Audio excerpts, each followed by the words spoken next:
Hello everyone. आज हम class 10th का जो चैप्टर 4 है एग्रीकल्चर वो करेंगे। तो जो चैप्टर है वो स्टार्ट होता है। India is an agriculturally important country. 2/3 of its population is engage in agricultural activity. कि जो हमारे इंडिया के अंदर 2/3 जो पॉपुलेशन है वो एग्रीकल्चर ही करती है, मतलब एग्रीकल्चर पे, खेती पे डिपेंड है। Agriculture is primary activity which produce most of the food that we consume। तो एग्रीकल्चर है वो हमारी एक प्राथमिक जो एक्टिविटी है जिससे हम खाना खाते हैं, मतलब फूड जो ग्रेन हो गया कंज्यूम करते हैं वो प्रोड्यूस होता है। Beside food grain, it also produce raw material for various industry। और फूड ग्रेन के अलावा ये जो हमारी जो इंडस्ट्री है, उद्योग है, उनके लिए हमें रॉ मटेरियल भी प्रोवाइड करते हैं। Moreover some agriculture products like tea, coffee, spices etcetera are also exported. तो हम जो एग्रीकल्चर प्रोडक्ट के साथ साथ जो चाय होगी, कॉफ़ी और बहुत सारे स्पाइसेस हैं उनका भी एक्सपोर्ट करते हैं। Type of farming. Agriculture is an age old economic activity in our country. तो ये बहुत पुरानी एक इकोनॉमिक एक्टिविटी है हमारे कंट्री में।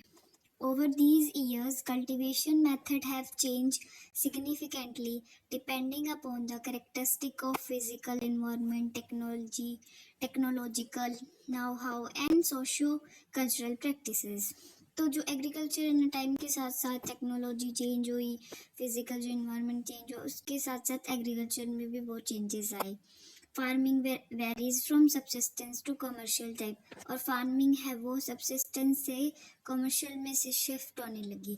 पहले तो क्या होता था सब्सिस्टेंस में, तो कि हम खुद के खाने वाले जो खाने के लिए ही पैदावार होती थी, पर अब हम उनको खाने के साथ उनको हम सेल भी कर सकते हैं। At present in different part of India the following farming system are practised. तो आगे हमें बता रखिए कि इंडिया के जो डिफरेंट पार्ट में अलग अलग टाइप की जो फार्मिंग होती है। सबसे फर्स्ट जो फार्मिंग आती है प्रिमिटिव सब्सिस्टेंस फार्मिंग।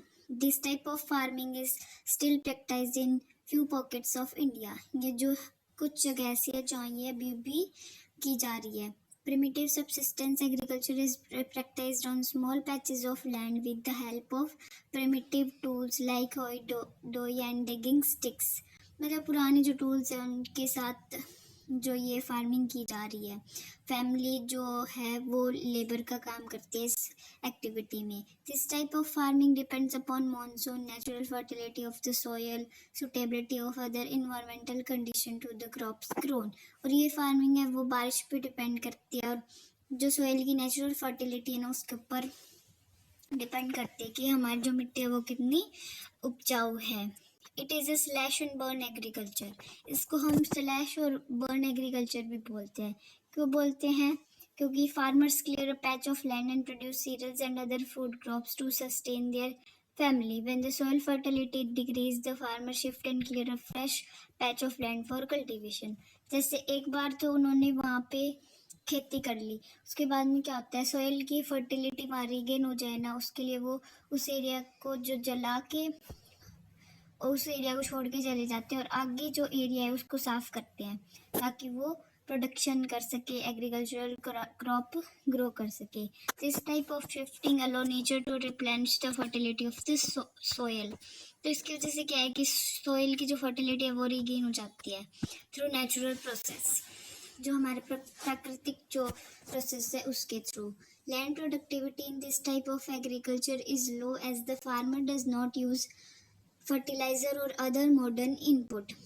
तो इसके अंदर प्रोडक्टिविटी है ना, लैंड प्रोडक्टिविटी वो कम होती है क्योंकि यहाँ पे जो फार्मर है वो जो मॉडर्न टेक्निक्स है ना, मशीन होगी, जो भी सीड्स वगैरह उनका यूज़ नहीं करता।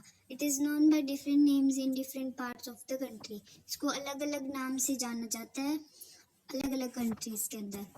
इट इज़ हमारी कंट्री के अंदर और मतलब भी इसको अलग अलग नाम से जाना जाता है, और जो दूसरे बाहर के हमारे स्टेट के अंदर भी अलग अलग नाम से, और दूसरी जो देश है ना वहाँ पे भी उसको अलग अलग नाम से जाना जाता है। तो पहले तो जो हम हमारे स्टेट्स के इंडिया के अंदर जो अलग अलग स्टेट है वहाँ इसको बोलते हैं, नॉर्थ ईस्टर्न स्टेट है ना वहाँ पे इसको जोमिंग बोलते हैं, जो कि असम, मेघालय, मिजोरम, नागालैंड है। और Pamlou in Manipur, Dippa in Bastar district of Chhattisgarh, Andaman Nicobar island के अंदर। फिर नेक्स्ट है Jhuming. The slash and burn agriculture is known as, Mexico के अंदर इसको मिल्पा बोलते हैं, सेंट्रल अमेरिका में भी इसको मिल्पा ही बोलते हैं, कोनुको वेनेजुला में, roca in Brazil, masole in central Africa, ladang in Indonesia, ray in Vietnam. In India, this primitive form of cultivation is called Bewar or Thaya in MP, Potu or Penda in Andhra Pradesh, Pama, Dabi or Koman or Pringa in Odisha, Kumari in Western Ghat, Balari or Valtre in southern eastern Rajasthan, Keel in Himalayan belt, Guruva in Jharkhand, and Jhuming in the northeastern region. तो जो ये जो subsistence farming है, primitive subsistence farming, इसको अलग अलग नाम से भी जाना जाता है। तो यही बता रखे इस पैराग्राफ में। फिर नेक्स्ट है, Rinjha lived with her family in a small village at the outskirts of Tipu in Assam. She enjoyed watching her family members clearing, slashing and burning a patch of land for cultivation. जो रिंझा है ना वो असम के एक depot नामक जो village है ना वहाँ पे रहती थी, और वो अपने घर वालों को देखती रहती थी कि वो कैसे जो एक एरिया को साफ करते हैं फिर उसको छोड़ के चले जाते हैं, तो ये सब देखती थी। She often helped them in irrigating the field with water running through a bamboo canal from the nearby spring. वो अपनी जो फैमिली है उनकी हेल्प भी करती थी इरिगेशन में। She loves the surrounding and wants to stay here as long as she can. वो उस इन्वायरमेंट को प्यार करने लगी थी और वो वहीं पे रहना चाहती थी। But this little girl has no idea about the declining fertility of the soil. पर इसको ये नहीं पता था कि जो मिट्टी है ना वो अपनी फर्टिलिटी लूज कर रही है, तो ये चीज़ इसको पता। तो जो है रिंझा को ये नहीं पता था कि सोयल की फर्टिलिटी भी जो कम होती है, तो और उसकी फैमिली है ना and her family search for fresh a patch of land in the next season, और कि भाई उसकी फैमिली नेक्स्ट सीजन में दूसरा जो लैंड है ना उसको ढूंढने में लग जाएगी और फिर वो वहाँ पे जाके जो फार्मिंग करेंगे। Intensive subsistence farming. This type of farming is practiced in areas of high population pressure on land. It is labor-intensive farming where high doses of biochemical input and irrigation are used for.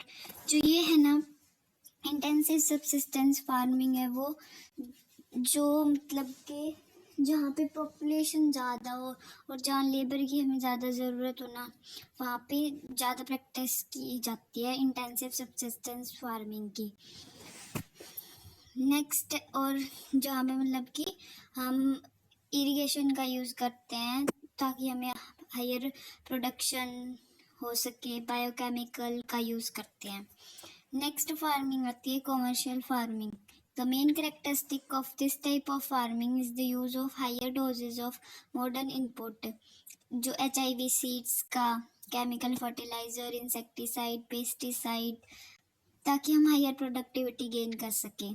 The degree of commercialization of agriculture varies from one region to another, और जो technique होती है use करने की वो अलग अलग होती है हर एक जगह की। फॉर एग्जाम्पल राइस और जो क्रॉप होती है ना वो भी अलग अलग होती है। For example rice is a commercial crop in Haryana and Punjab, but in Odisha it is subsistence farming. तो जो कमर्शलाइजेशन है मतलब कि एक जो एरिया है ना वहाँ पे तो वो मतलब कि कॉमर्शियल क्रॉप होएगी, और एक एरिया की वो मतलब कि हम उसको एज अ जो मेन क्रॉप होती है खाने के लिए जो यूज़ करते हैं वो होएगी। फॉर एग्जांपल के राइस है, वो जो हरियाणा और पंजाब में तो कॉमर्शियल क्रॉप है, मतलब इतना खाने में यूज़ नहीं होता, पर जो वेस्ट बंगाल एरिया वहाँ पे वो सब्सिस्टेंस क्रॉप है, क्योंकि वो सबसे ज़्यादा वहाँ पे वो ही खाया जाता है, मतलब फूड ग्रेन के। Plantation is also type of commercial farming. Plantation वो भी एक टाइप की कॉमर्शियल फार्मिंग है। इन this type of farming a single crop is grown on a large area, मतलब कि एक बड़े एरिया पे एक ही क्रॉप जो ग्रो करी जाती है। The plantation has an interface of agriculture and industry. Plantation cover large tract of land using capital intensive input with the help of migrant labour. मतलब इसमें बहुत सारे जो मतलब लेबर की और इंटेंसिव जो इनपुट्स है उनकी ज़रूरत पड़ती है। All the produce is used as raw material in respective industries. और हमें रॉ मटेरियल की भी ज़रूरत होती है, वो हम यहाँ से मतलब कि इंडस्ट्रीज़ के लिए हम ले जा सकते हैं। In India tea, coffee, rubber, sugar cane, banana are important plantation crop. तो ये जो सारी है ना, ये इम्पोर्टेंट प्लांटेशन क्रॉप है। Tea in Assam, north and north Bengal, coffee in Karnataka are some of the important plantation crop grown in these states. Since the production is mainly for market, as well developed network of transport and communication connecting the plantation area, processing industry and market plays an important role in the development of plantation. तो जो plantation crop होती है ना, उसके लिए मतलब कि हम उनके लिए जो इंडस्ट्रीज़ और अगर वो पास होती है ना, तो मतलब ये हम इजीली प्लांटेशन जो एरिया है ना, वहाँ से हम इनको इंपोर्ट कर सकते हैं हमारी इंडस्ट्री के लिए। तो एक जो प्लांटेशन जो एरिया होएगा, मतलब यहाँ जहाँ पे भी वो खेती हो रही है उसके पास इंडस्ट्री होएगी, तो वो उसके लिए बेनिफिशियल रहेगा। नेक्स्ट आता है क्रॉपिंग पैटर्न। जो हमारे इंडिया के अंदर है, 3 टाइप के जो क्रॉपिंग पैटर्न है, रबी, खरीफ और zaid. Rabi crops are sown in winter from October to December. अक्टूबर और दिसंबर में जो विंटर क्रॉप्स की जाती है, और इनकी जो कटाई है वो summer from April to June में होती है। अप्रैल टू जून में इनको काटा जाता है। और some of the important rabi crops are wheat, barley, peas, gram, mustard. तो these crops are grown in large part of India. States from the north and northwestern part such as Punjab, Haryana, Himachal Pradesh, Jammu Kashmir, Uttarakhand and UP are important for the production of wheat and other rabi crops. तो जो हरियाणा हो गया, Himachal Pradesh, Jammu Kashmir, UP, Uttarakhand, यहाँ पे wheat production और other rabi crops की production ज़्यादा होती है। Availability of precipitation during winter में due to the western disturbance होते हैं ना विंटर के अंदर, वो मॉनसून लाने में हेल्प करता है। पर जो ज़्यादा यहाँ पे जो खेती है वो सक्सेसफुल हुई है ग्रीन रिवॉल्यूशन की वजह से, जैसे कि पंजाब, हरियाणा, वेस्टर्न यूपी और कुछ पार्ट्स राजस्थान के, वहाँ पे मतलब कि has also been an important factor in the growth of above mentioned rabi crop. तो यहाँ पे इसकी ग्रीन रिवॉल्यूशन की वजह से ही जो राइस की जो मतलब कि रबी क्रॉप्स की खेती होने लगी है ग्रीन रिवॉल्यूशन की वजह से। Kharif crops are grown with the onset of monsoon in different part of the country and these are harvested in, मतलब कि ऑनसेट मॉनसून के टाइम में ग्रोन की जाती है और सितंबर और अक्टूबर में इसको हार्वेस्ट कर लिया जाता है। इम्पोर्टेंट जो क्रॉप है, paddy, maize, jowar, bajra, toor, moong, urad, cotton, jute, groundnut and soybean.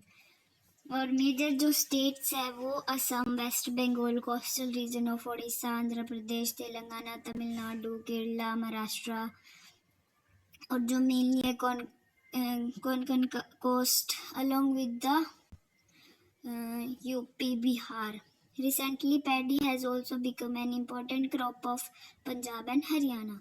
तो अब राइस भी पंजाब और हरियाणा का भी जो एक इम्पोर्टेंट जो क्रॉप बन गया in state like Assam, waste Bengal, Odisha 3 crops of paddy are grown in a year. Assam और जो वेस्ट बंगाल ओडिशा है वहाँ पे इसकी मतलब कि थ्री वेराइटी लगाई जाती है राइस की. These are aus, aman and boro. In between the Rabi and the Kharif season, there is a short season during the summer month known as the Chet season. मतलब कि इनके बीच में समर और विंटर के बीच में जो सीजन होता है उसको बोलते हैं. Some of the crops produced during Chet are watermelon, muskmelon, cucumber, vegetable and fodder crops. ये होते हैं. शुगर केन है उसको ऑलमोस्ट जो 1 साल लगता है ग्रो होने के अंदर. नेक्स्ट है मेजर जो क्रॉप्स है तो ये है हम नेक्स्ट पार्ट के अंदर करेंगे. आज के लिए इतना ही. Thank you. अगर आपको अच्छा लगा please comment, like, share and subscribe to my channel.